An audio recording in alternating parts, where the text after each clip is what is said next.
El nacimiento o la extinción de una isla volcánica, la elevación de una cordillera o el derrumbe de una ladera debido a un sismo son ejemplos en los que interviene la dinámica interna de la Tierra. Esta dinámica se relaciona con el movimiento de los grandes bloques rocosos en los que se divide la corteza terrestre, llamados placas tectónicas. Ahora, para entender de dónde proviene esta fuerza que mueve a las placas tectónicas, es necesario conocer las características de las capas internas de la Tierra. A continuación, les explicaré. Comenzamos.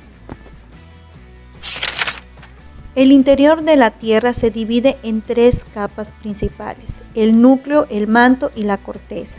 El núcleo es el estrato más profundo y se divide en dos, interno y externo.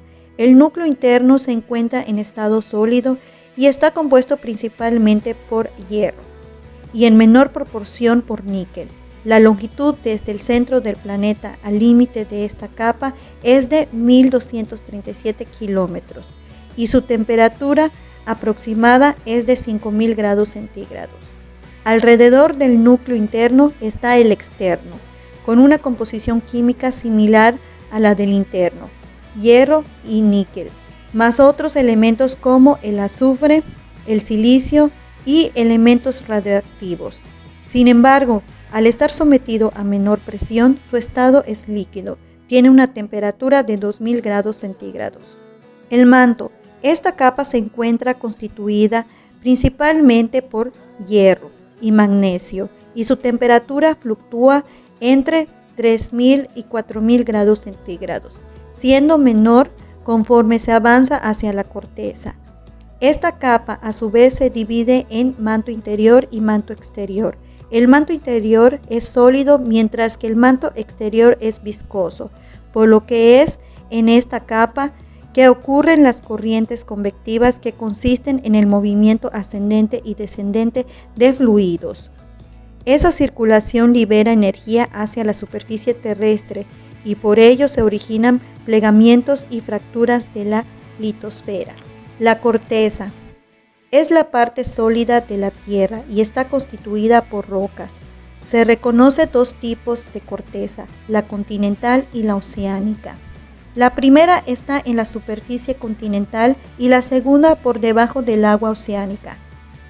De manera general, la corteza terrestre está compuesta por rocas ricas en oxígeno, silicio, aluminio, hierro, calcio, sodio, potasio y magnesio, mientras que la corteza oceánica está constituida por carbonatos, rocas metamórficas e ígneas. Si bien en ambas se puede encontrar silicio, oxígeno, hierro y magnesio, la proporción de estos es mayor en la corteza oceánica. Debido a ello, la densidad de los elementos que componen la corteza oceánica es mayor que la de los elementos de la corteza continental, es decir, la corteza oceánica es más pesada que la continental. La corteza terrestre y la porción superficial del manto superior constituyen la litosfera, una capa rígida rocosa que yace sobre la astenosfera, una delgada capa viscosa semilíquida formada por magma, que se mueve en forma de corrientes ascendentes y descendentes, y que es responsable de los movimientos de las placas tectónicas. Las placas tectónicas se dividen en continentales y oceánicas. Las primeras abarcan la mayor parte de la extensión de los continentes.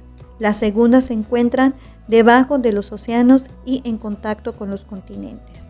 Actualmente se reconocen 15 placas principales o mayores y 43 secundarias o menores. A continuación les mencionaré algunas placas de mayor o menor tamaño. Las placas principales o de mayor tamaño son placa del Pacífico, placa norteamericana, placa sudamericana, placa africana, placa euroasiática, placa indo-australiana y placa antártica. Ahora, las placas secundarias o de menor tamaño son placa del Caribe, placa de Cocos, placa de Nazca, placa arábiga, placa filipina y placa Juan de Fuca. Todas aquellas están en continuo movimiento sobre la superficie terrestre y se pueden clasificar en oceánicas o continentales. Cada placa se mueve a una velocidad constante respecto de otra y tiene una velocidad que la caracteriza. La velocidad media de desplazamiento de todas las placas tectónicas es aproximadamente de 2.5 centímetros por año, y dado que la superficie terrestre es finita, estas placas interactúan entre sí, dando lugar a 3 tipos de bordes entre ellas. Cuando las placas tectónicas interactúan entre sí, se producen diversos tipos de límite entre ellas, cada uno en relación al movimiento que éstas presenten.